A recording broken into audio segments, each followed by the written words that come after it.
वंदे मातरम, जय भारत। भाई राजीव दीक्षित अमर रहे। बार बार वीडियो के माध्यम से हम गौमाता की शक्ति और प्रकृति का क्या महत्व है हमारे जीवन में वो हम बताते हैं। हमारे पास एक रोगी हैं जो 20 दिन पहले दवा लेके गए थे, लखनऊ से हैं, और इनकी माता जी बिस्तर के ऊपर थी, बोल भी नहीं पाती थी, चल भी नहीं पाती थी, पूरे शरीर पे सोजन था, मतलब समस्याओं से घिरी हुई थी। और मात्र 20 दिन की औषधि के बाद आज लगभग 80% इनकी समस्या समाप्त हो चुकी हैं। बिस्तर से उठ भी रही हैं, हालांकि सहारा लेना पड़ता है उनको। और जो परिणाम है गौ माता के गव्यों के, यानी कि गौमूत्र के, प्रकृति के गव्य जैसे नीम जरा, तुलसी, आपका अश्वगंधा, वो एक चमत्कार से कम नहीं है। क्योंकि बड़े बड़े हॉस्पिटलों में जहाँ रोगी को 4-4, 5-5, 6-6 महीने लग जाते हैं रिकवरी में, और गौ माता के गव्य से और प्रकृति माता के आशीर्वाद से रोगी को 20 दिन में, 25 दिन में, 2 महीने में अच्छा खासा आराम मिल रहा है। तो वीडियो से मेरा संदेश भी है कि प्रकृति की ओर मुड़ें।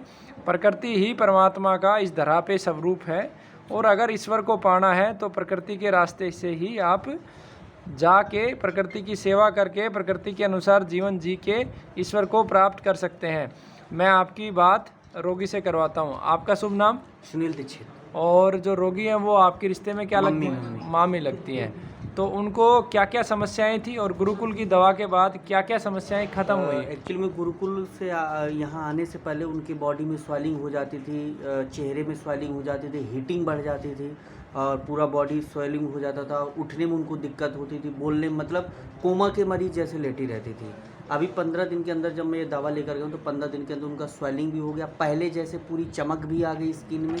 साथ में हाथ पकड़ के हम लोग चलाते हैं, चलते भी हैं, और जब भी लैट्रिन बाथरूम कहीं भी जाती हैं तो फिर वो लगता है थोड़ा सा पकड़ते हैं तो उनको दर्द हो तो बोलती भी हैं। तो बहुत ज़्यादा सुधार हो चुका है, बहुत ज़्यादा पहले की अपेक्षा। हाँ। आपका पूरा नाम क्या बताया? सुनील कुमार दीक्षित। तो बड़ी खुशी की बात है, राजीव भाई दीक्षित की प्रेरणा से हम कार्य करते हैं। और सुनील भाई दीक्षित ने जो बताया कि कोमा की तरह जीवन जी रहे थे, यानी कि आप समझ सकते हो कि जो रोगी कोमे की तरह हो, बिल्कुल कोमा में हो, और वो 15 से 20 दिन के अंदर गौमाता के आशीर्वाद से और प्रकृति के आशीर्वाद से आज चल फिर रहा है, चेहरे पे चमक आ गई है। तो आप सबको मेरा निवेदन भी है कि प्रकृति की ओर मुड़े।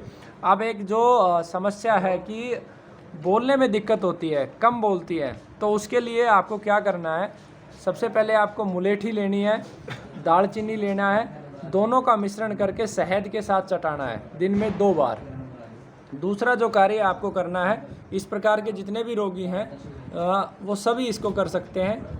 आपको अश्वगंधा लेना है, सतावर लेना है और सफ़ेद मूसली लेनी है। तीनों की समान मात्रा लेके पाउडर बना के देसी गाय के दूध के साथ रात्रि में 5 ग्राम थोड़ा सा सीटा मिश्री मिला सकते हैं। 5 ग्राम ये तीनों औषधियों का मिश्रण और 1 गिलास दूध के साथ देंगे, और दालचीनी और मुलेठी शहद के साथ देंगे, तो उनकी आवाज़ बिल्कुल वैसी हो जाएगी जैसे पहले थी। बाकी आप ये कीजिएगा 15 से 20 दिन, तो आपको आभास हो जाएगा कि इन प्राकृतिक जड़ी बूटियों में कितनी शक्ति है।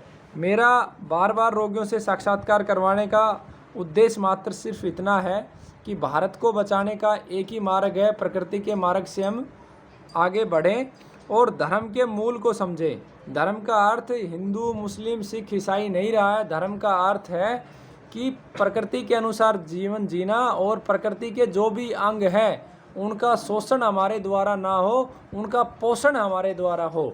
यानी कि मनुष्य प्रकृति में सर्वश्रेष्ठ है और महत्वपूर्ण है। इसकी जिम्मेवारी शोषण की नहीं है, पोषण की है। और कहीं मनुष्य आज पोषण को छोड़ के शोषण की तरफ बढ़ रहा है। आप देखोगे जल का शोषण हम कर रहे हैं, जहर डाल रहे हैं, मिट्टी का शोषण हम कर रहे हैं, हवा का शोषण हम कर रहे हैं। हमारी पृथ्वी पे जितने भी जीव जंतु है, सभी जीव जंतुओं का शोषण हम कर रहे हैं। तो जो हमारा मुख्य जिम्मेवारी है, शोषण के स्थान पे हमें पोषण करना है, और पश्चिमी संस्कृति के स्थान पर हमें वास्तविक सनातन संस्कृति की ओर बढ़ना है। क्योंकि आज सनातन संस्कृति के नाम पर भी बड़े बड़े ढोंग और पाखंड चल रहे हैं, तो उनसे भी हमें बचना है। वंदे मातरम, जय भारत। भाई राजीव दीक्षित अमर रहे। आपका एक बार पता और बता दें। मैं बांदा, डिस्ट्रिक्ट बांदा, उत्तर प्रदेश। और गांव कौन सा है? शहर में रहते हैं? हाँ। मोहल्ला कौन सा है? ग्राम कुचेंदू। ग्राम कुचेंदू, ठीक है। आएंगे कभी आप। वंदे मातरम, जय भारत।